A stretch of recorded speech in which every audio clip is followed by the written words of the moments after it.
ನಮಸ್ಕಾರ, ಸ್ಪೀಡ್ ನ್ಯೂಸ್ಗೆ ಸ್ವಾಗತ. ನಾನು ಚಂದ್ರಕಲಾ ನೂತನಗೌಡ. ನನಗೆ ಸಿಎಂ ವಿಜಯ್ ಕಂಡ್ರೆ ಅಸೂಯೆ. ಸತ್ಯ ಒಪ್ಕೊಂಡ್ರ ಆಂಧ್ರ ಡಿಸಿಎಂ ಪವನ್ ಕಲ್ಯಾಣ್. ವಿಜಯ್ ರಾಜಕೀಯ ಏಳಿಗೆ ಕಂಡ್ರೆ ನನಗೆ ಹೊಟ್ಟೆ ಹುರಿ. 15 ವರ್ಷ ಬೀದಿ ಸುತ್ತಾ ಇದ್ದೀನಿ ಅಂದ್ರು ಪವನ್ ಕಲ್ಯಾಣ್. ವಿಜಯ್ ಕ್ಷಿಪ್ರ ರಾಜಕೀಯ ಬೆಳವಣಿಗೆ ಅಚ್ಚರಿ ತಂದಿದೆ ಅಂದ್ರು ಪವನ್.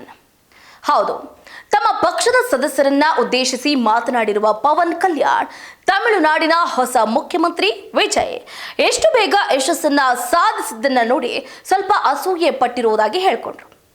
ಆಂಧ್ರ ಪ್ರದೇಶದ ಉಪಮುಖ್ಯಮಂತ್ರಿ ಮತ್ತು ಜನಸೇನಾ ಪಕ್ಷದ ನಾಯಕ ಪವನ್ ಕಲ್ಯಾಣ್ ನಡೆಸಿದ ಸಾರ್ವಜನಿಕ ಕಾರ್ಯಕ್ರಮವೊಂದರಲ್ಲಿ ಬಹಿರಂಗವಾಗಿ ಸತ್ಯವೊಂದನ್ನು ಒಪ್ಪಿಕೊಂಡಿದ್ದಾರೆ. ತಮ್ಮ ಪಕ್ಷದ ಸದಸ್ಯರನ್ನ ಉದ್ದೇಶಿಸಿ ಮಾತನಾಡಿದ ಇವರು, ತಮಿಳುನಾಡಿನ ಹೊಸ ಮುಖ್ಯಮಂತ್ರಿಯಾಗಿ ವಿಜಯ್ ಅವರು ದೊಡ್ಡ ಮಟ್ಟದಲ್ಲಿ ಯಶಸ್ಸನ್ನ ಸಾಧಿಸಿದ್ರು. ಇದನ್ನ ನೋಡೋದಕ್ಕೆ ನನಗೆ ಬಹಳ ಅಸೂಯೆ ಆಗ್ತಾ ಇದೆ. ಯಾಕಂತಂದ್ರೆ ನಾವು 15 ವರ್ಷಗಳಿಂದಲೂ ಕೂಡ ಸೈಕಲ್ ಹೊಡಿತಾ ಇದ್ದೀವಿ. ನಮಗೆ ಇಲ್ಲಿವರೆಗೂ ಕೂಡ ಯಾವುದೇ ಪ್ರಮುಖ ಪಟ್ಟ ಸಿಗಲಿಲ್ಲ. ನಾನು ಇತ್ತೀಚೆಗಷ್ಟೇ DCM ಆಗಿದ್ದೀನಿ. ಆದರೆ ಏಕಾಏಕಿ ತಮಿಳುನಾಡಿನ ರಾಜಕೀಯವನ್ನ ನೋಡ್ತಾ ಇದ್ರೆ ವಿಜಯ್ ತುಂಬಾ ಸುಲಭವಾಗಿ ಯಶಸ್ಸನ್ನ ಕಂಡುಬಿಟ್ರು. ನನಗಿದು ಬೇಸರವನ್ನ ತಂದೊಡ್ತಾ ಇದೆ. ಅವರ ಕಟೌಟ್ಗಳು ಹಾಗೆ ಸಾಮಾಜಿಕ ಜಾಲತಾಣಗಳನ್ನ ಬಳಸ್ಕೊಂಡು ಸುಲಭವಾಗಿ ಗೆದ್ದುಬಿಟ್ರ ಅಂತ ಅವರು ನಗುತ್ತಾ ಹೇಳಿದ್ರು. ಇನ್ನು ಬಳಿಕ ಗಂಭೀರ ಮಾತಿನ ಕಡೆಗೆ ಹೊರಳಿದ ಪವನ್ ಕಲ್ಯಾಣ್, ನಾನು ಒಂದಲ್ಲ ಎರಡಲ್ಲ, ಬರೋಬ್ಬರಿ 15 ವರ್ಷಗಳಿಂದ ಕೂಡ ರಾಜಕೀಯದಲ್ಲಿದ್ದೀನಿ. ರಾಜಕೀಯ ಪಕ್ಷವನ್ನ ನಿರ್ವಹಿಸೋದು ಅಂದ್ರೆ ಲಕ್ಷಾಂತರ ಜನರನ್ನ ಒಂದುಗೂಡಿಸೋದು. ಎಷ್ಟೋ ಸಂದರ್ಭಗಳಲ್ಲಿ ನಮ್ಮ ಸ್ವಂತ ಕುಟುಂಬ ಸದಸ್ಯರು ಕೂಡ ಅವರನ್ನ ಮನವೊಲಿಸುವುದರಲ್ಲಿ ನಾವು ಫೇಲ್ ಆಗ್ಬಿಡ್ತೀವಿ. ಅಂಥದ್ರಲ್ಲಿ ಪಕ್ಷವನ್ನ ಪ್ರಾರಂಭಿಸಿ ಸಮಾಜವನ್ನ ಪರಿವರ್ತನೆ ಮಾಡುವುದಕ್ಕೆ ಪ್ರಯತ್ನಿಸೋದು ಒಂದು ದೊಡ್ಡ ಸವಾಲಿನ ಕೆಲಸ ಅಂದ್ರು. ಇನ್ನು ನೆರೆಯ ದಕ್ಷಿಣ ರಾಜ್ಯಗಳಾದಂತಹ ಆಂಧ್ರ ಪ್ರದೇಶ ಹಾಗೆ ತಮಿಳುನಾಡಿನ ರಾಜಕೀಯ ಮತ್ತು ನಾಯಕತ್ವದ ನಡುವಿನ ನೇರ ಹೋಲಿಕೆಗಳನ್ನ ಅವರು ಈ ಹಿಂದೆ ಕೂಡ ತಿರಸ್ಕಾರ ಮಾಡಿದ್ರು. ಇದೇ ತಿಂಗಳು ಅಮರಾವತಿಯಲ್ಲಿ ನಡೆದಂತಹ ಇಂದಿನ ಕಾರ್ಯಕ್ರಮವೊಂದರಲ್ಲಿ ಆಂಧ್ರ ಪ್ರದೇಶ ಹಾಗೆ ತಮಿಳುನಾಡು ರಾಜಕೀಯವಾಗಿ ಹೋಲಿಸಲಾಗದು ಮತ್ತು ಮೈತ್ರಿ ಆಧಾರಿತ ರಾಜಕಾರಣ ಆಂಧ್ರಕ್ಕೆ ಅರ್ಥಪೂರ್ಣವಾಗಿದೆ ಅಂತ ಕೂಡ ಅವರು ತಮ್ಮ ಪಕ್ಷದ ಕಾರ್ಯಕರ್ತರಿಗೆ ಇದೇ ಸಂದರ್ಭದಲ್ಲಿ ತಿಳಿಸಿದರು. ಇನ್ನು ಪವನ್ ಕಲ್ಯಾಣ್ ತೆಲುಗು ಸಿನಿಮಾ ರಂಗದಲ್ಲಿ ಅದೆಷ್ಟು ಜನಪ್ರಿಯರು, ಆಂಧ್ರ ಪ್ರದೇಶದ ರಾಜಕೀಯ ರಂಗದಲ್ಲೂ ಕೂಡ ಅಷ್ಟೇ ಜನಪ್ರಿಯ ಆಗಿದ್ದಾರೆ. ಸದ್ಯ ಆಂಧ್ರದ ಉಪಮುಖ್ಯಮಂತ್ರಿ ಆಗಿರುವ ಪವನ್ ಕಲ್ಯಾಣ್ ತಮ್ಮ ಪವನಿಸಂ ಮೂಲಕ ಅಭಿಮಾನಿಗಳಲ್ಲಿ ಹುಚ್ಚೆಬ್ಬಿಸಿದ್ದವರು. ಆದರೆ ಈಗ ಪವನ್ ಕಲ್ಯಾಣ್ ತಮಿಳುನಾಡು ನೂತನ ಮುಖ್ಯಮಂತ್ರಿ ಆಗಿರುವಂತಹ ವಿಜಯ್ ಅವರ ರಾಜಕೀಯ ಬೆಳವಣಿಗೆಗಳ ಬಗ್ಗೆ ಮತ್ತೊಂದಷ್ಟು ಮಾತಾಡಿದ್ದಾರೆ. ಅಷ್ಟೇ ಇರದೆ ಅದನ್ನ ಅವರು ತಮಾಷೆಗೆ ಹೇಳಿದ್ರ ಅಥವಾ ಸೀರಿಯಸ್ ಆಗಿನೇ ಹೇಳಿದ್ರ ಅನ್ನೋದು ಸದ್ಯಕ್ಕೆ ಗೊತ್ತಿಲ್ಲ.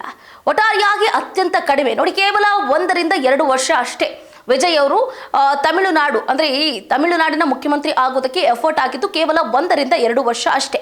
ಈ ಅಧಿಕಾರ ಅವಧಿಯಲ್ಲಿ ಅವರಿಗೆ ಮುಖ್ಯಮಂತ್ರಿ ಸ್ಥಾನ ಸಿಕ್ಕಿರುವುದು ನಿಜಕ್ಕೂ ಕೂಡ ಕೇವಲ ಪವನ್ ಕಲ್ಯಾಣ್ ಅಷ್ಟೇ ಅಲ್ಲದೆ ತಮಿಳು ತೆಲುಗು ಕನ್ನಡ ಚಿತ್ರರಂಗದಲ್ಲೂ ಕೂಡ ಹಲವಾರು ನಟ ನಟಿಯರಿಗೆ ಇದು ಹೊಟ್ಟೆ ಉರಿ ಬಂದಂತಾಗಿದೆ. ಇನ್ನು TVKಯ ಬ್ಲಾಕ್ ಬಾಸ್ಟರ್ ಗೆಲುವು ನೋಡಿ, ನಟನೆಯಿಂದ ರಾಜಕೀಯದತ್ತ ವಾಲಿದ ವಿಜಯ್ ಇತ್ತೀಚಿನ ತಮಿಳುನಾಡು ವಿಧಾನಸಭಾ ಚುನಾವಣೆಯಲ್ಲಿ ಅವರ ಪಕ್ಷ TVK ಗಮನಾರ್ಹ ಗೆಲುವನ್ನು ಸಾಧಿಸುತ್ತೆ.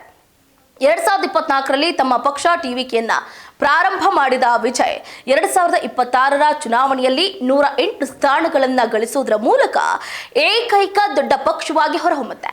ದೀರ್ಘಕಾಲದ ದ್ರಾವಿಡ ಪಕ್ಷಗಳಾದ DMK ಮತ್ತು AIADMKಗಳ ದಶಕಗಳ ಪ್ರಾಬಲ್ಯವನ್ನ ಕೊನೆಗಾಣಿಸಿ ತಮಿಳುನಾಡಿನ ದೊರೆಯಾಗ್ತಾರೆ. ತಮಿಳುನಾಡು ಮುಖ್ಯಮಂತ್ರಿ ಜೋಸೆಫ್ ವಿಜಯ್ ಅವರ ಸರ್ಕಾರ ಈಗಷ್ಟೇ ಕಣ್ಣು ಬಿಟ್ಟಿರುವಂಥದ್ದು.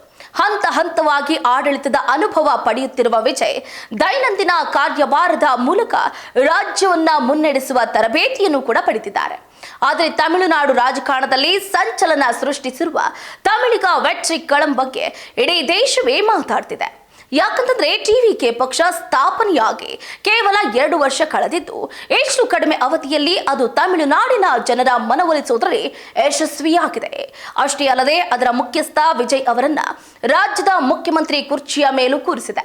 ಆದರೆ ವಿಜಯ್ ಅವರ ಈ ಕ್ಷಿಪ್ರ ಬೆಳವಣಿಗೆ, ರಾಜಕೀಯ ಬೆಳವಣಿಗೆ ನೆರೆಯ ಆಂಧ್ರ ಪ್ರದೇಶ ಉಪಮುಖ್ಯಮಂತ್ರಿ ಮತ್ತು ಜನಸೇನಾ ಮುಖ್ಯಸ್ಥ ಪವನ್ ಕಲ್ಯಾಣ್ ಅವರ ಹೊಟ್ಟೆ ಉರಿಗೆ ಕಾರಣವಾಗಿದೆ. ಈಗಾಗಲೇ ಹೇಳಿದಾಗೆ ಪವನ್ ಕಲ್ಯಾಣ್ ಅವರು 15 ವರ್ಷಗಳಿಂದಲೂ ಕೂಡ ರಾಜಕೀಯವನ್ನ ಮಾಡ್ತಿದ್ರು. ಅಲ್ಲಿನ ಜನರು ಅವ್ರಿಗೆ ಯಾಕೋ ಒಂದು ಪ್ರಾಬಲ್ಯವನ್ನ ಕೊಡಲಿಲ್ಲ.